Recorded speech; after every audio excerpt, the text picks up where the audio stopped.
realmente, pelo menos online, né, com vocês, mas devido ao fuso horário, né, então de 3 horas, então não foi possível, infelizmente, tá? Mas mesmo assim, espero que vocês gostem do assunto, né? Realmente o assunto ele é muito importante. E caso vocês também tenham dúvidas, no final da apresentação vai ter meu e-mail, meu telefone, para que vocês possam entrar em contato, ok? Então, falar um pouquinho sobre a minha vida profissional e acadêmica, tá?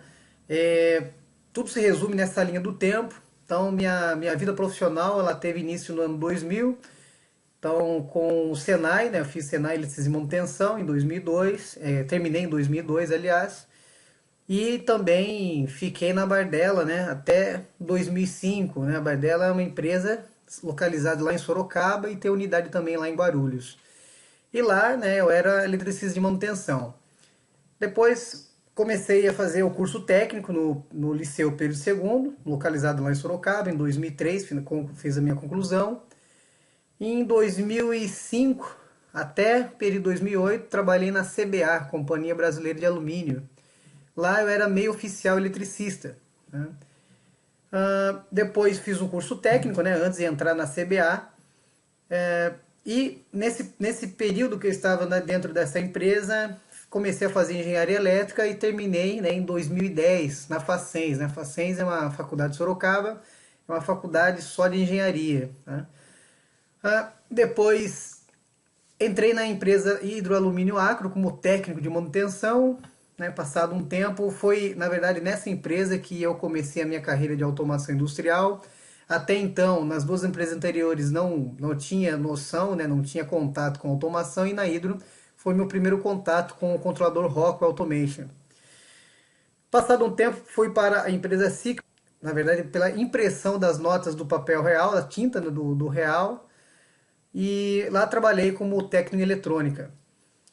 Depois fui para a Rockwell Automation, né? Lá foi depois da conclusão da minha engenharia, né? Que terminei em 2010. Fiquei lá pouco tempo, fiquei quase um ano na Rockwell Automation como analista de automação.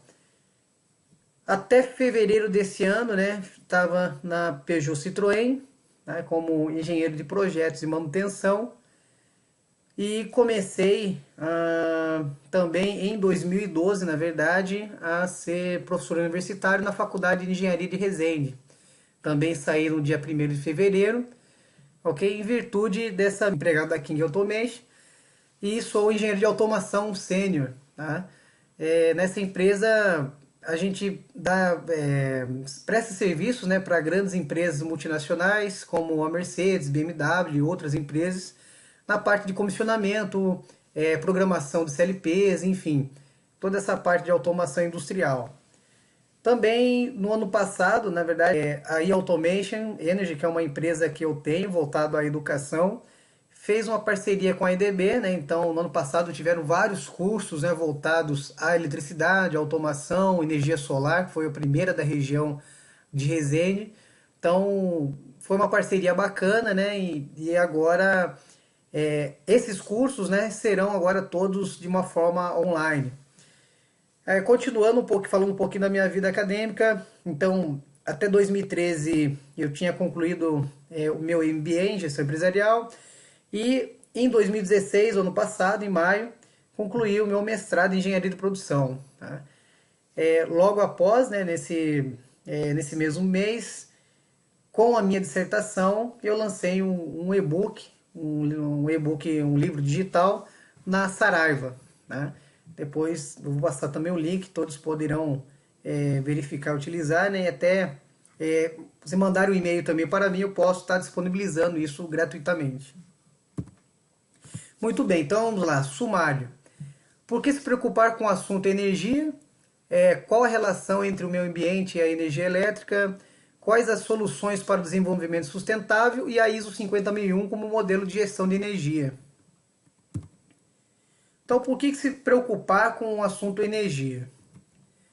Bom, primeiro porque a energia elétrica ela é um insumo essencial à indústria, né? Podendo aí representar até 40% dos custos de produção em setores eletrointensivos.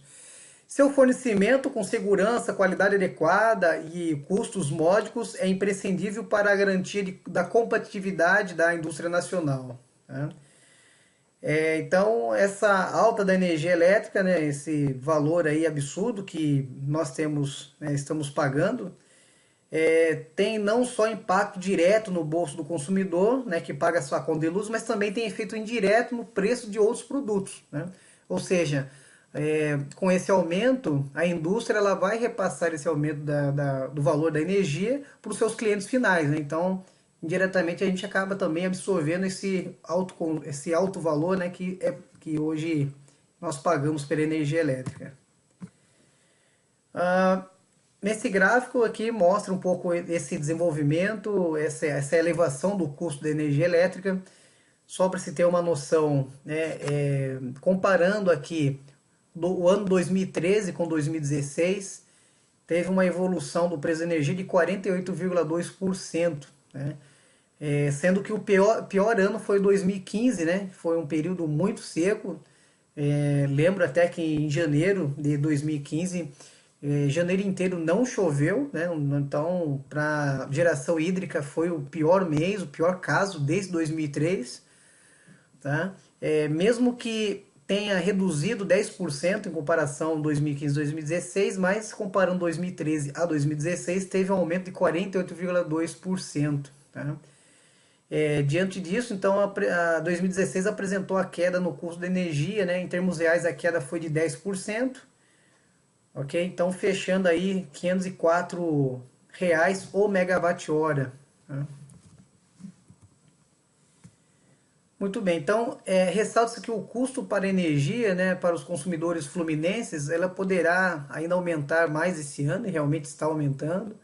A ANEEL está avaliando o pedido das empresas Enel Distribuição Rio e Light de assinatura de termo de aditivo ao contrato de concessão. Tá? Então ainda esse valor ainda para a indústria, o seu valor final, ela pode aumentar ainda, significando aí aumento de 20,56%. Sem dúvida, a energia elétrica mais cara do mundo é a energia elétrica do Brasil, né? Em comparação com outros países, né? Realmente nota-se que o Brasil ele tem um custo mais elevado, né? O custo de energia para a indústria brasileira é de 111,2% superior à média dos países selecionados e 343% maior do que a praticada nos Estados Unidos, né? Então hoje nós estamos falando em R$ 534 o megawatt-hora, né? Mas o que significa que nós pagamos aí o quilowatt-hora 53 centavos, né? Mas isso vai depender de estado para estado, tem valores, né, diferenciados. Bom, falando um pouquinho, ser especialista nessa área, né, esse profissional ele vai ter, né, será capaz de encontrar muitas soluções em como economizar e fazer com que a indústria seja mais competitiva e sobreviva às inflações e aumentos dos custos de energia, né? O momento atual exige que todos façam uma reflexão, não, né, não só em como estão consumindo energia, ou consumir energia de forma mais eficiente, mas também em preocupar em gerar a sua própria geração de energia, né, para que de maneira sustentável, utilizando recursos renováveis de baixo impacto para o meio ambiente. Eu costumo dizer assim, muitas pessoas perguntam, falam, mas como que eu posso iniciar na área de energia elétrica, né? Então, um ponto básico para que se possa iniciar é entender que a energia elétrica, ela tem, então seria geração, né? Ela é dividida em geração, transmissão, distribuição e consumo, ok? Qual a relação entre o meio ambiente e a energia elétrica? Sem dúvida que a energia, a ar e a água são ingredientes essenciais à vida humana, né? Nas sociedades primitivas, seu custo era praticamente zero. A energia era obtida da lenha das florestas para o aquecimento de atividades domésticas, né? E, com certeza, o setor energético ele produz impactos ambientais em toda a sua cadeia de desenvolvimento, né? Desde a captura de recursos naturais básicos para os seus processos de produção até seus usos finais por diversos tipos de consumidores. A questão energética ela tem um significado bastante relevante no contexto ambiental, né? Ela tem influenciado muitos paradigmas, né? Muitos dos paradigmas que estão ocorrendo na humanidade, principalmente por dois motivos. O primeiro motivo é porque o suprimento eficiente e confiável de energia é considerado uma das condições básicas para o desenvolvimento econômico, ficando claro lá na crise da década de 1970, né, em razão dos choques da crise do petróleo. Assunto faz parte da agenda estratégica de todo e qualquer país, né? E segundo, porque vários problemas e desastres ecológicos e humanos das últimas décadas têm relação direta com o suprimento de energia, fato que serve de motivação e argumento em favor do desenvolvimento sustentável. E realmente o assunto energia é um assunto global, né? Um dos motivos principais é que a matriz energética mundial ela depende ainda de cerca de 86,2% de combustíveis fósseis, né, cuja queima contribui para aumentar rapidamente a concentração de gás de efeito estufa na atmosfera e resulta em diversos outros problemas ambientais relevantes. Okay. Diversos estudos, né, apontam que a relação entre o consumo de energia ela está relacionado com a melhoria da qualidade de vida das pessoas, né? E tanto é assim que o governo brasileiro, né, apesar de toda essa crise que está acontecendo, mas prevê um crescimento médio do produto interno bruto, o PIB, né, de 3,2% até 2024. E, consequentemente, o aumento da demanda anual por eletricidade de 3,5%. Okay? Então, pensando nisso, a forma como a energia ela é produzida, utilizada, possibilita o surgimento de muitos dos problemas ambientais atuais, né? Assim fica claro que o país tem um enorme desafio de aumentar a oferta de energia de forma a possibilitar o crescimento econômico e a melhoria da qualidade de vida da população, causando o menor impacto possível sobre o meio ambiente. Onde mostra aqui a nossa matriz energética. Mostra aqui o período de 10 anos atrás, como era a nossa matriz energética, como ela é hoje, né, no futuro próximo, aqui daqui 5 anos, tá? Se 17 mais, daqui os próximos 5 anos. Então, há 10 anos atrás, a usina hidrelétrica representava 75%, tá, de todo o fornecimento de energia elétrica. Esse ano ela representa 61,03%, ok? E nota-se aqui um aumento, né, uma evolução grande da energia eólica, né? Não sei se vocês repararam, mas em 2007 ela representava 0,25% e hoje ela representa 6,94%. Né? Para os próximos 5 anos, um aumento aí de 10,36%.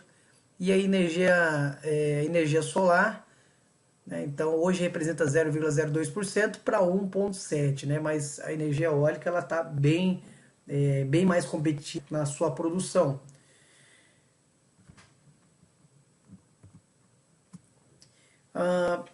Para cumprir o acordado, né, na 21ª Conferência das Partes, o COP21, em Paris, o Brasil se comprometeu a reduzir as emissões de gás de efeito estufa em 37% abaixo dos níveis de 2005 em 2025. Para tanto, o governo trabalha com a ampliação da oferta de energia hidráulica, né? Então, o Plano Decenal de Energia 2024 prevê a implantação de 22 novas usinas hidrelétricas, o que aumentaria a capacidade de geração hidráulica de 90 gigawatts para 117 gigawatts. Bom, aqui tem um quadro comparativo dos tipos de usina, as vantagens e desvantagens de cada uma. Então, a hidrelétrica, emissão de gases causadores do efeito estufa muito baixo, tem também um baixo custo, essas são as vantagens e desvantagens.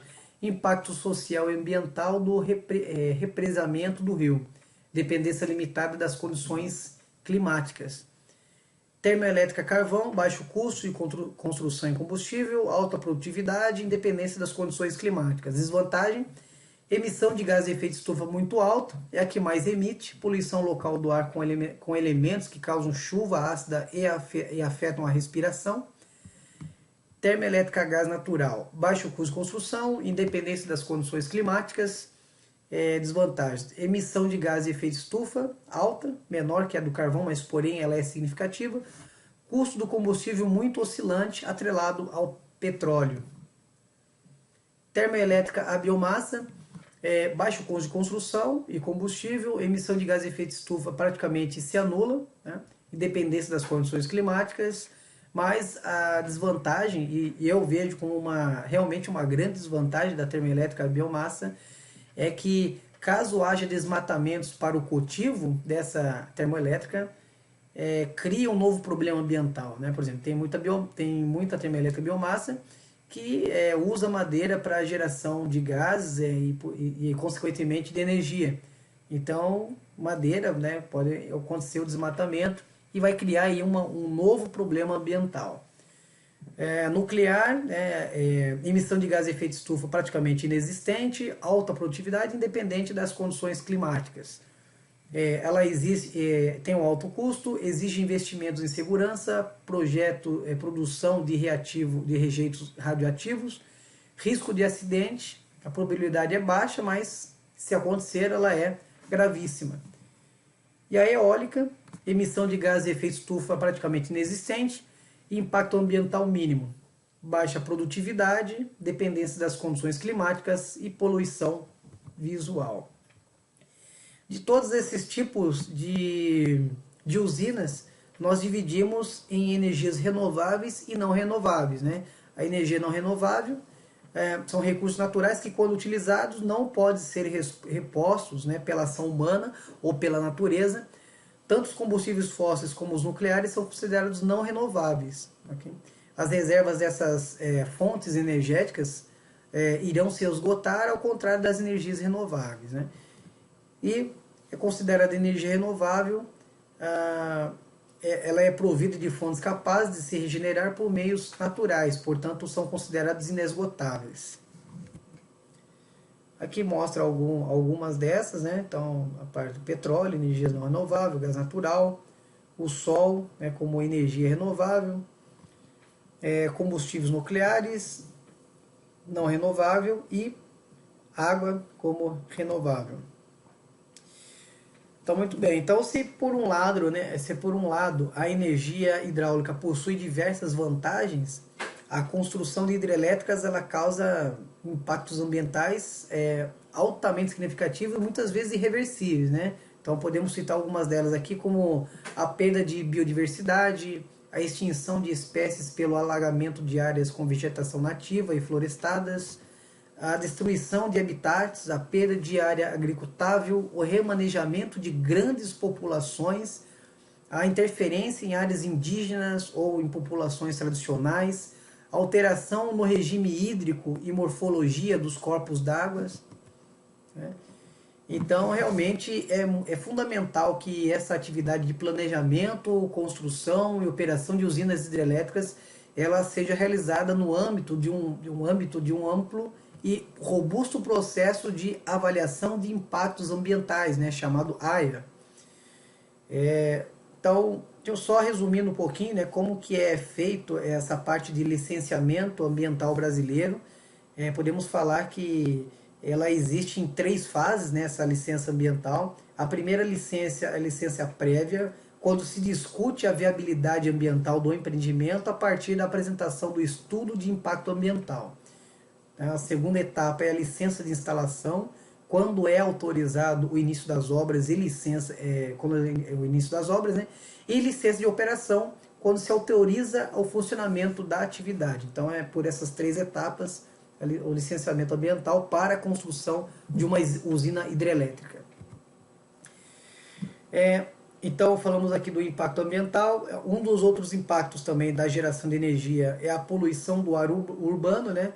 E podemos falar até que este é um dos problemas atuais mais importantes da humanidade, porque atinge diretamente a grande parte da população, tanto em áreas mais desenvolvidas como em áreas menos desenvolvidas, né? A produção de eletricidade a partir de combustíveis fósseis é uma fonte de óxido de enxofre, óxido de nitrogênio e dióxido de carbono. O outro impacto é a chuva ácida.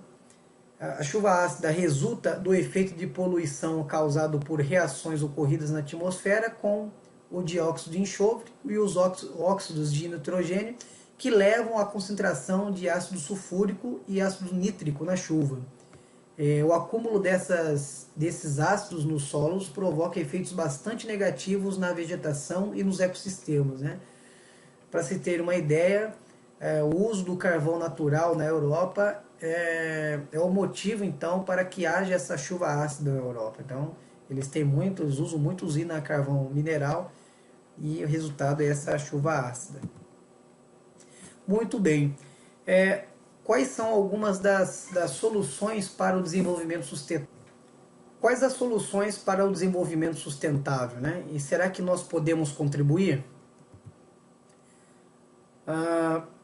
Soluções energéticas para o desenvolvimento sustentável. Então, de uma forma geral, essas soluções energéticas voltadas ao desenvolvimento sustentável, já defendidas há algumas décadas, seguem determinadas linhas de referências básicas, né?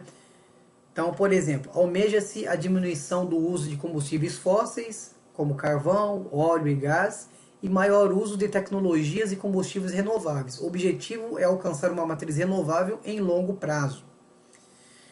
Uma outra, até deixei aqui de uma forma clara, que nós realmente podemos estar contribuindo muito, é necessário aumentar a eficiência do setor energético desde a produção até o consumo. Grande parte da crescente demanda energética pode ser suprida ao ser tomada esta medida, né? O desenvolvimento tecnológico do setor energético é essencial no sentido de desenvolver alternativas ambientalmente benéficas, o que inclui melhorias nas atividades de produção de equipamentos e materiais para o setor de exploração de combustíveis, né?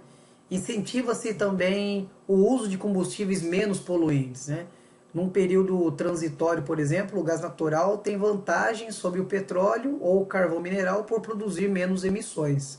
Então, na escolha entre um e o outro, então, mesmo não sendo não renovável, o gás natural, mas tem menos emissões, né? Produz menos emissões. E você, como que você poderia contribuir para o desenvolvimento sustentável, né? Então, fazendo cada um a sua parte, né? E realmente não ter algumas atitudes como esta, né? Por exemplo, bom, já que isso não é o meu trabalho, eu não vou fazer, né? Então, não ter essa atitude. Então, cada um realmente pode contribuir para que realmente se tenha um desenvolvimento sustentável, se tenha uma eficiência energética, tenha um consumo de energia. Então, todos podem contribuir, tá? Muito bem. A eficiência energética reduz o aquecimento global. A eficiência energética aumenta a competitividade. A eficiência energética beneficia todo o GTD, né? Geração, transmissão e distribuição de energia. Eficiência energética é a fonte de energia mais barata. Eficiência energética é a energia mais limpa. Bom, tudo isso qualquer criança sabe, né? Agora queremos saber como fazer acontecer, tá? Então, como que nós podemos realmente praticar isso de uma forma concreta e realmente tem um caminho, né? Muito bem, então, falando-se em como reduzir o consumo de energia e reduzindo o consumo de energia, com certeza iremos estar contribuindo para para que a geração tenha menos impacto ambiental. Falando nisso, eu falo sobre a ISO 50001, que é o modelo de gestão de energia. Eu costumo dizer que, por exemplo, se para o advogado, né, as leis são o que ancoram, né, o que eles têm como base, para o engenheiro, por uma pessoa técnica, são as normas, né? As normas realmente têm um grande valor, tá? Então, como economizar energia? Então, não existe em tudo na vida, né? Então, você não precisa inventar a roda, né? Você já tem algo pronto, basta praticar e talvez até melhorar esse modelo. Então, pensando na economia de energia, eu tenho como base a ISO 50001, né? Que eu vou falar um pouquinho dela aqui. Foi lançada no Brasil em 2011.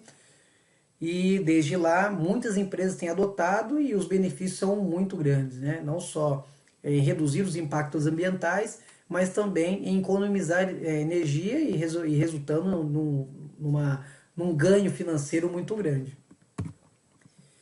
Muito bem, então ISO 50001. A ISO teve uma nova alteração atualizada em 2013, né? 2013. A série de normas ISO 50000 da ISO é uma das novas ferramentas para a melhoria do desempenho energético. Ela nasceu da discussão sobre gestão da energia em alguns países em 2005 e desde lá ela tem evoluído e chegando aí, em 2008, né, a ISO aprovou a proposta dos Estados Unidos e Brasil para conduzir esta tarefa por meio do seu comitê técnico TC242, né, até então. Qual que é o objetivo então da ISO 50001? Ela é estabelecer sistemas e processos para a melhoria do desempenho energético, né? Entendido como resultados mensuráveis relacionados à eficiência energética, uso e consumo de energia. Então, qual que é a política energética? Né? Estabelecimento de objetivos, metas e programas de gestão de energia, documentação e controle, como qualquer ISO ela tem, monitoração e medição de energia, tratamento de não conformidades com as respectivas correções, ação corretiva e ação preventiva. Tá? Revisão do sistema de gerenciamento de energia pela alta administração da organização. Basicamente, o sistema de gestão ISO 50001, ela segue o ciclo PDCA, né, onde ela começa com uma política energética, um planejamento energético, ela tem sua revisão, ela tem a sua linha de base da energia, indicadores de desempenho energéticos, né, que para mim se resume, né, um começo para você que possa implementar uma ISO 50001, é que você tenha um histórico do seu consumo, né, quanto você consome hoje, se você tem medidores de energia, porque sem isso a gente não consegue traçar indicadores, não consegue ter uma base para saber se naquele dia você consumia tanto, mas por algum motivo teve uma oscilação. Né? Então, realmente é bem sistemática a parte de gerenciamento de energia. Depois vou passar alguns exemplos, algumas coisas do tipo que foram obtidas aí, redução de energia e redução financeiramente. Então, basicamente é o ciclo PDCA, né, que gira então a ISO 50001. A Fiat é a primeira montadora brasileira certificada na ISO 50001. Né?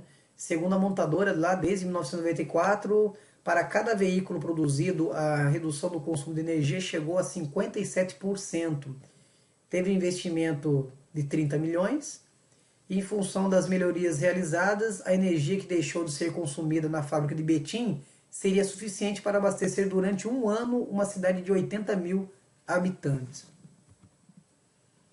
Quais são os potenciais, então, para que a gente possa economizar energia? Bom, coloquei algumas delas aqui, mas seria trocar equipamentos de maior rendimento, trocar esses equipamentos por um rendimento melhor, mudança na filosofia operacional com comprometimento, né? Isso é muito importante, eu falo que isso é uma das coisas principais para que todos os dias se tenha aquela economia, a mudança na filosofia. Se antes eu desligava a máquina, depois todo mundo ia embora, a máquina ficava ligada, ou a iluminação ligada depois de 1, 2 horas, então terminou o processo, por que não já desligar essa lâmpada, tomada ou máquina, ou desligar uns minutos antes do término da produção, né? E tudo isso tem que ser estudado, avaliado, mas é uma quebra de paradigma, né? É uma mudança, uma mudança de comportamental, né? Mudar os estados das variáveis de processo ou controlar variáveis de processo. Muito bem. Então, o valor da gestão de energia, mesmo em situações favoráveis, né, ações de eficiência energética e economia não são implantadas. Né? Quando implantadas, por vezes, não se sustentam no tempo devido a diversos fatores. Soluções de novos equipamentos ou sistemas consideram normalmente as realidades produtivas isoladas, né? Ou seja, eu só vou mudar essa máquina, esse equipamento, porque na verdade ela já está quebrando, já não presta mais, então às vezes eles trocam a máquina por esse motivo, não porque ela já não é mais eficiente. A única constante na vida, na maioria das organizações, é a mudança, né? A mudança realmente é muito complicado, né? Principalmente se você está trazendo uma ideia nova, principalmente essa ISO 50001, né? Numa empresa recentemente nova, não tem essa metodologia. Então, muitas vezes, essa mudança para você migrar para que as coisas aconteçam agora de uma nova forma é muito complicado, né? O problema, a eficiência e economia de energia não é integrada às práticas diárias da gestão. Qual que é a solução? As pessoas precisam estar engajadas, né, na gestão e economia de energia em bases permanentes. Aqui vem mostrando alguns dos incentivos, né, de eficiência energética no Brasil, principais programas. Então eu tenho aqui no mínimo 6 programas que hoje estão ativos, né? O PBE é o Programa Brasileiro de Etiquetagem, muito bem visto, né? Em todo equipamento hoje, a maioria dos equipamentos tem esse programa de etiquetagem. O Procel, que é o Programa Nacional de Conservação de Energia Elétrica, né, lançado lá em 1985. O Compete, né, que é para o uso racional do petróleo e gás natural. O P2E, né, da ANEEL, aplicado às distribuidoras de energia, lançado em 2000. A Lei 10.295, Lei da Eficiência Energética, e o PNEF, Plano Nacional de Eficiência Energética, publicado em 2011. Aqui, essa palestra, na verdade, o assunto ele é muito grande, né? Falar sobre eficiência energética, falar sobre impactos ambientais, na verdade eu poderia ter uma palestra muito focada só no impacto ambiental, né? Mostrando alguns cases de estudo, mas eu preferia mostrar um pouco o cenário, um cenário da importância da energia elétrica, do custo alto que ela tem, né? Que ela está tendo durante todos esses anos, mostrar que também a geração de energia elétrica ela realmente tem um impacto ambiental, por menor que seja, todas têm, e que você pode fazer essa diferença.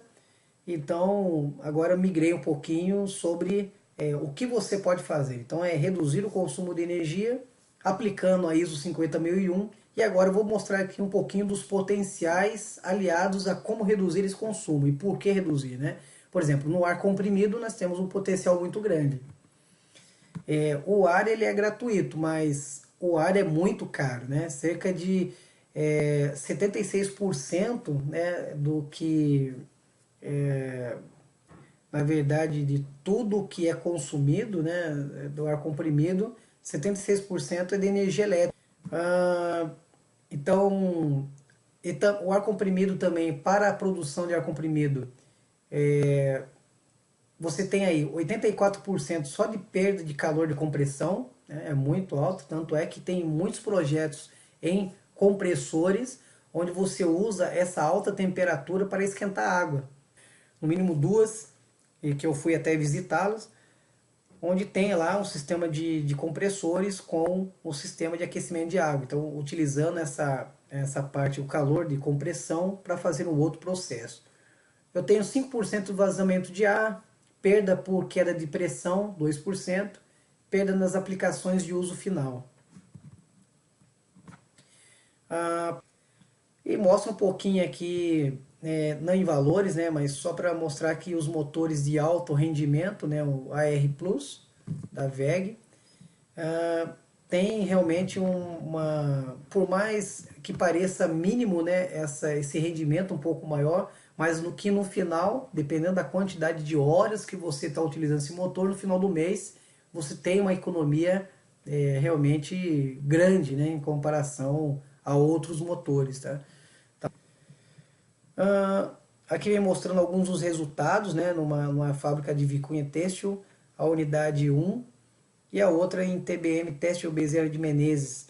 Mostra aqui uma comparação, né, economia por ano, só por troca de motores standard rebobinados por motores de alto rendimento.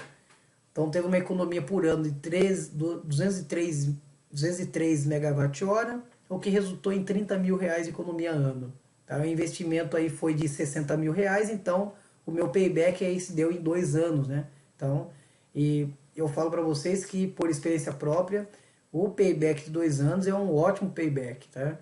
geralmente muitas das soluções de eficiência energética, o payback é bem superior bem superior a 2 anos. Dependendo do critério que a empresa adota, ela deixa de fazer essa ação de eficiência energética porque o payback é muito longo, né? O retorno sobre investimento é muito longo. Aí mostrando o sobredimensionamento de motores é uma outra causa. Né? Muitas vezes você tem um motor ali sobredimensionado e esse motor sobredimensionado ele vai consumir mais do que realmente é necessário para acionar aquela carga. Tá? Então existem alguns estudos, né? Igual eu falei, se for só falar sobre eficiência energética, com certeza eu teria aqui mais 4 horas, 5 horas, uma aula, uma disciplina inteira só falando e colocando alguns casos, estudos, cálculos, né, sobre isso. Então é um assunto muito grande. Tá? Mas aqui só alguns exemplos básicos do que pode ser feito. Muito bem. De tudo que nós falamos, então podemos falar de eficiência energética. Né? Motores consomem 65% da eletricidade total da indústria. Né?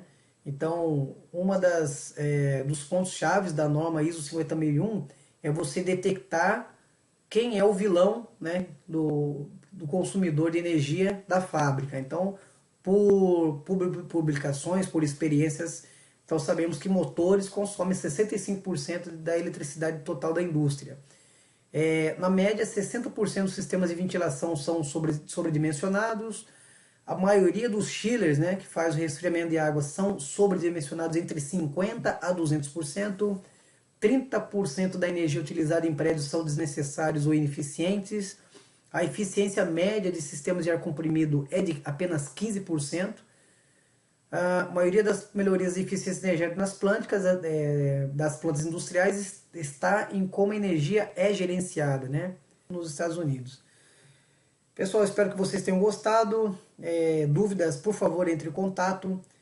Com certeza terei um imenso prazer em te ajudar. Tá?